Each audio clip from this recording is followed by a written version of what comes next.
Hello everyone, welcome to Cog academy. ಇವತ್ತಿನ ವಿಡಿಯೋದಲ್ಲಿ ನಾವು ಪವರ್ ಬಿ ಐ ಆರ್ಕಿಟೆಕ್ಚರ್ ಬಗ್ಗೆ ನೋಡ್ತೀರಿ. ಇದು ಬಂದ್ಬಿಟ್ಟು power B I architecture diagram. ಇದರಲ್ಲಿ ಫಸ್ಟ್ ಕಾಂಪೊನೆಂಟ್ ಬಂದ್ಬಿಟ್ಟು ಡೇಟಾ ಸೋರ್ಸ್ ಅಂತ, next component power B I desktop, next power B I cloud ಅಂದರೆ ಪವರ್ ಬಿ ಐ ಸರ್ವಿಸಸ್ ಅಂತಲೂ ಕರಿತೀರಿ ಇದನ್ನ, next power B I gateway, ಆಮೇಲೆ power B I report server, ಆಮೇಲೆ view. So ನಾವು ಎಕ್ಸಾಮಲ್ಲೂ ಕೂಡ ಈ ಡಯಾಗ್ರಾಮ್ನ ಹಾಕ್ಬಿಟ್ಟೆ ಬರೀಬೇಕಾಗುತ್ತೆ. ಇವಾಗ ಇದ್ರ ಕಾಂಪೊನೆಂಟ್ಸ್ ಬಗ್ಗೆ ನೋಡೋಣ. ಇದರಲ್ಲಿ ಫಸ್ಟ್ ಕಾಂಪೊನೆಂಟ್ ಬಂದ್ಬಿಟ್ಟು ಡೇಟಾ ಸೋರ್ಸ್ ಅಂತ. ಈ ಡೇಟಾ ಸೋರ್ಸ್ ಬಂದ್ಬಿಟ್ಟು ಏನಂತ ಅಂದರೆ, it is the starting point where all the raw data resides ಅಂತಂದರೆ, ರಾ ಡೇಟಾ ಎಲ್ಲ ಫಸ್ಟು ಇಲ್ಲಿಗೆ ಬರುತ್ತೆ, ಫಸ್ಟ್ ಕಾಂಪೊನೆಂಟು ಇಲ್ಲಿಗೆ ಬರುತ್ತೆ ಅಂತ. ಅಂದರೆ ಡೇಟಾನೆಲ್ಲ ನಾವು ಇಲ್ಲಿ ಇಂಪೋರ್ಟ್ನ ಮಾಡ್ಕೋತೀರಿ ಅಂತ. ಹೌ ಇಟ್ ವರ್ಕ್ಸ್ ಅಂತಂದರೆ, power B I connects to the various sources like Excel, S Q L database or cloud service ಅಂತ. ಅಂದರೆ ಪವರ್ ಬಿ ಐಯಲ್ಲಿ ನಾವು ಎಲ್ಲಿಂದ ಬೇಕಾದ್ರೂ ಡೇಟಾನ ತಗೊಬಂದು ಇಂಪೋರ್ಟ್ ಮಾಡ್ಕೋಬೋದು. ಫಾರ್ ಎಕ್ಸಾಂಪಲ್ ಎಸ್ ಕ್ಯೂ ಎಲ್ಲು, ಎಕ್ಸೆಲ್ಲು, ಇಲ್ಲ ಅಂತಂದರೆ ಕ್ಲೌಡಿಂದ ಕೂಡ ಡೇಟಾನ ತರ್ಬೋದು. ಇವಾಗ ಈ ಕ್ಲೌಡಿಂದ ಡೇಟಾನೆಲ್ಲ ತರ್ತಿರಲ್ಲ, ಇದನ್ನ ಎರಡು ಮೆಥಡಲ್ಲಿ ಮಾಡ್ಬೋದು. ಒಂದು, ಫುಲ್ ಡೇಟಾನ ನಾವು ಇಂಪೋರ್ಟ್ ಮಾಡ್ಕೋತೀರಿ, ಇದರಿಂದ ಏನಾಗುತ್ತೆ ನಾವು ರಿಪೋರ್ಟ್ಸ್ನೆಲ್ಲ ಸ್ಪೀಡಾಗಿ ಕ್ರಿಯೇಟ್ ಮಾಡ್ಕೋಬೋದು. ಇಲ್ಲ ಅಂತ ಅಂದರೆ ನಾವು ಯಾವುದಾದ್ರೂ ಒಂದು ಆನ್ಲೈನಲ್ಲಿ ಇರೋವಂಥ ಡೇಟಾನ ತಗೊಂಡು ಇಲ್ಲಿ ಬಂದ್ಬಿಟ್ಟು ಲಿಂಕ್ ಮಾಡ್ಬೋದು. ನೆಕ್ಸ್ಟ್ ಬಂದ್ಬಿಟ್ಟು ಪವರ್ ಬಿ ಐ ಡೆಸ್ಕ್ಟಾಪ್ ಅಂತ. ಪವರ್ ಬಿ ಐ ಡೆಸ್ಕ್ಟಾಪ್ ಅಂತ ಅಂದರೆ ಪವರ್ ಬಿ ಐ ಅಪ್ಲಿಕೇಶನು ಅಂತ. The local development tool for building ರಿಪೋರ್ಟ್ಸ್ನ ಬಿಲ್ಡ್ ಮಾಡೋಕ್ಕೆ ಯೂಸ್ ಆಗುವಂಥ ಒಂದು ಅಪ್ಲಿಕೇಶನ್ನು. ಹೌ ಇಟ್ ವರ್ಕ್ಸ್ ಅಂತಂದರೆ, data preparation uses power query to clean, filter and transform the messy data ಅಂತ. ಅಂದರೆ ನಾವು ಇಲ್ಲಿ ಡೇಟಾನ ಇಂಪೋರ್ಟ್ ಮಾಡ್ಕೊಂಡ್ವಿ ಡೇಟಾ ಸೋರ್ಸಲ್ಲಿ. ಇವಾಗ ನಾವೇನು ಮಾಡಬೇಕು, ಡೇಟಾನ ಕ್ಲೀನ್ ಮಾಡಬೇಕು ಮತ್ತು ಟ್ರಾನ್ಸ್ಫಾರ್ಮ್ ಮಾಡಬೇಕು ಡೇಟಾ ವಿಜುವಲೈಸೇಷನ್ ಹಾಕೋಕ್ಕೂ ಮುಂಚೆ. ಆಮೇಲೆ ಏನು ಮಾಡುತ್ತೆ, establish a relationship between different data tables ಏನಿರುತ್ತೆ ನಮ್ಮದು, ಅದ್ರ ಮಧ್ಯೆ ರಿಲೇಷನ್ಶಿಪ್ನ ಬಿಲ್ಡ್ ಮಾಡುತ್ತೆ. ನೆಕ್ಸ್ಟ್ ಬಂದ್ಬಿಟ್ಟು drag and drop interface to create charts and interactive maps ಅಂತ. ಅಂದರೆ ನಮ್ಮ ರೈಟ್ ಸೈಡಲ್ಲಿ ಪವರ್ ಬಿ ಐ ಓಪನ್ ಮಾಡಿದ ತಕ್ಷಣ ರೈಟ್ ಸೈಡಲ್ಲಿ ಹಲವಾರು ವಿಜುವಲೈಸೇಷನ್ಸ್ ಇರುತ್ತೆ, ಚಾರ್ಟ್, ಕಾಲಮ್, ಪೈ ಇವೆಲ್ಲ ಇರುತ್ತೆ.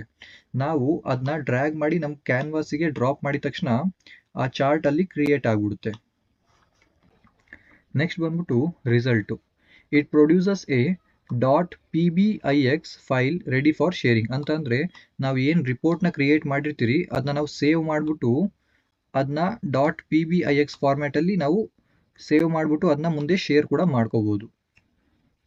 ನೆಕ್ಸ್ಟ್ ಬಂದ್ಬಿಟ್ಟು ಪವರ್ ಬಿ ಐ ಸರ್ವಿಸಸ್ ಅಂತ. ಪವರ್ ಬಿ ಐ ಸರ್ವಿಸಸ್ ಅಂತ ಅಂದರೆ cloud based platform for sharing and refreshing the data ಅಂತ. ಅಂದರೆ ನಾವು ಕ್ಲೌಡಲ್ಲಿ ನಮ್ಮ ರಾ ಡೇಟಾ ಏನೈತೆ ಅದನ್ನ ಸೇವ್ ಮಾಡ್ಕೋಬೋದು. ಇಲ್ಲ ಅಂದರೆ ನಮ್ಮ ರಿಪೋರ್ಟು, ಡ್ಯಾಶ್ ಬೋರ್ಡ್ ಅದೇನು ಕ್ರಿಯೇಟ್ ಮಾಡಿದ್ದೀರಿ ನಾವು ಅದನ್ನ ಬೇಕಿದ್ರೂ ನಾವು ಶೇರ್ ಮಾಡ್ಬೋದು, ಅಲ್ಲಿ ಪಬ್ಲಿಷ್ ಮಾಡ್ಬೋದು ಅಂತ. ನೆಕ್ಸ್ಟ್ ಬಂದ್ಬಿಟ್ಟು ಹೌ ಇಟ್ ವರ್ಕ್ಸ್ ಅಂತ ಅಂದರೆ, publishing. Reports from the desktop are uploaded here to be shared with teammates ಜೊತೆ ನಾವೇನಾದರೂ ಶೇರ್ ಮಾಡಬೇಕಂದ್ರೆ ಫಸ್ಟ್ ಅದನ್ನ ಕ್ಲೌಡಿಗೆ ನಾವು ಅಪ್ಲೋಡ್ ಮಾಡಬೇಕಾಗುತ್ತೆ. Dashboards, user can combine multiple reports visuals into single page. Next ಬಂದ್ಬಿಟ್ಟು power B I gateway. The gateway acts as a bridge. If your data is on your local office server, the gateway securely push updates to the cloud service so your reports stay current ಅಂತ. ಅಂದರೆ ನಮ್ಮ reports, dash board ಏನಾದರೂ ನಮ್ಮ local office ಸರ್ವರಲ್ಲಿ ಐತಿ ಅಂತ ಅಂದರೆ ನಾವು ಅದನ್ನ ಕ್ಲೌಡಿಗೆ ಅಪ್ಲೋಡ್ ಮಾಡಬೇಕು ಅಂತಂದರೆ ಅದರಲ್ಲಿ ಸೆಂಟ್ರಲ್ಲಿ ಗೇಟ್ವೇ ಅನ್ನೋದು ಬ್ರಿಡ್ಜ್ ಆಗಿ ಆ್ಯಕ್ಟ್ ಮಾಡುತ್ತೆ. ಅದೇನು ಮಾಡುತ್ತೆ, ಸೆಕ್ಯೂರ್ ಆಗಿ ಪಬ್ಲಿಷನ್ನು ಮಾಡುತ್ತೆ ನಮ್ಮ ರಿಪೋರ್ಟ್ಸು, ಡ್ಯಾಶ್ ಬೋರ್ಡ್ ಏನೈತೆ ಅದನ್ನ. ನೆಕ್ಸ್ಟ್ ಬಂದ್ಬಿಟ್ಟು power B I report server. Power B I report server ಅಂತ ಅಂದರೆ an on premises report server where power B I reports are published after being created in the power B I desktop ಅಂತ. ಅಂದರೆ suppose ನಮ್ಮ ಹತ್ರ ಈ cloud ಬಗ್ಗೆ ಅಂದರೆ ನಾವು ಕ್ಲೌಡ್ ಸರ್ವಿಸಸ್ನ ಎನೇಬಲ್ ಮಾಡ್ಕೊಂಡಿಲ್ಲ, ಅಂದರೆ ಸಬ್ಸ್ಕ್ರಿಪ್ಷನ್ನ ನಾವು ತಗೊಂಡಿಲ್ಲ. ಆವಾಗ ಏನಾಗುತ್ತೆ, ನಾವು ಕ್ರಿಯೇಟ್ ಮಾಡಿದಂತಹ ಏನಿರುತ್ತೆ ಆ ರಿಪೋರ್ಟ್ಸ್ ಏನಿರುತ್ತೆ ಅದು ಪವರ್ ಬಿ ಐ ಸರ್ವರಲ್ಲೇ ಸ್ಟೋರ್ ಆಗಿರುತ್ತೆ. ನೆಕ್ಸ್ಟ್ ಬಂದ್ಬಿಟ್ಟು power B I mobile. Power B I mobile ಅಂತ ಅಂದರೆ the end user platform for viewing the insight ಅಂತ. ಅಂದರೆ ನಾವೇನೇನು ರಿಪೋರ್ಟು ಮತ್ತು ಡ್ಯಾಶ್ ಬೋರ್ಡ್ನ ಕ್ರಿಯೇಟ್ ಮಾಡಿರ್ತೀರಿ ಅದನ್ನ ನಾವು ಮೊಬೈಲಲ್ಲಿ ನೋಡ್ಬೋದು, ಇಲ್ಲಾಂದರೆ ಲ್ಯಾಪ್ಟಾಪಲ್ಲಿ, ಇಲ್ಲಾಂದರೆ ಟ್ಯಾಬ್ಲೆಟಲ್ಲಿ ಕೂಡ ಅದನ್ನ ನೋಡ್ಬೋದು. ಅಂದರೆ ಈಸಿ ಆ್ಯಕ್ಸಸ್ ಸಿಗುತ್ತೆ ನಮಗೆ. ಇದು ಪವರ್ ಬಿ ಐ ಮೊಬೈಲು.